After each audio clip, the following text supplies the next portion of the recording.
ତାଙ୍କ ଗ୍ଲାମର ଓ ଷ୍ଟାଇଲର ଚର୍ଚ୍ଚା ତ ତାଙ୍କ ଫ୍ୟାନ୍ ମାନଙ୍କ ପାଖରେ ସେମାନଙ୍କୁ ଆଇକନ୍ କରେ। କିନ୍ତୁ ଏଭଳି କିଛି ସେଲିବ୍ରିଟି ଅଛନ୍ତି ଯେଉଁମାନେ ନିଜ ବ୍ୟସ୍ତ ଜୀବନରୁ ଫୁର୍ସତ ବାହାର କରି ସାମାଜିକ କଲ୍ୟାଣମୂଳକ କାର୍ଯ୍ୟ କରିଥାନ୍ତି।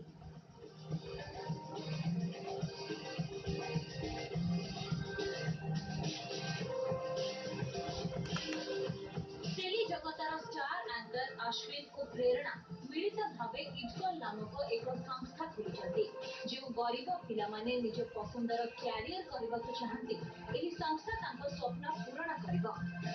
एक महत् कार्य प्रथमे स्वप्न देखी प्रेरणा और तांकरी प्रेरणा पाई अश्विन निजर योगदान देथिले। Idea inspiring destination of life जोटा कि गोटे एमिति इंस्टीट्यूशन बा गोटे एमिति संस्था सो एठी समस्तंकर गोटे ड्राइविंग टुवर्ड्स चेंज आ किछि एमिति भी लोक अछंती जो मान गोटे सब थाई कि चिंताधारा नहीं तो सेनको चिंताधारा भी परिवर्तन करिया पे गोटे छोटिया माध्यम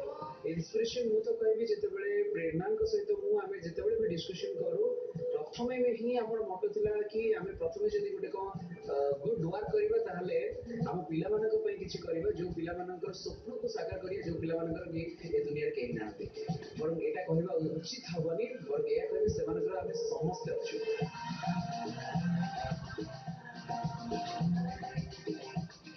व्यतीत पॉपुलर एक्टर मनोज मिश्रा उपस्थिति कार्यक्रम को अधिक उत्साहजनक करथिला। सेलिब्रिटी माने निज निज बड़का समय एभली महत् कार्य लगाइले तांको फैन माने मध्य एथिरो अनेक किछि सिखि परिबे। समस्त लाइफ गोटे लक्ष्य आवा कथा कि निजे तो जहाँ लक्ष्य अच्छे अच्छे अन्य मान लक्ष्य को लक्ष्य स्थल पहुंचा किसी साहाଯ୍य करने बहुत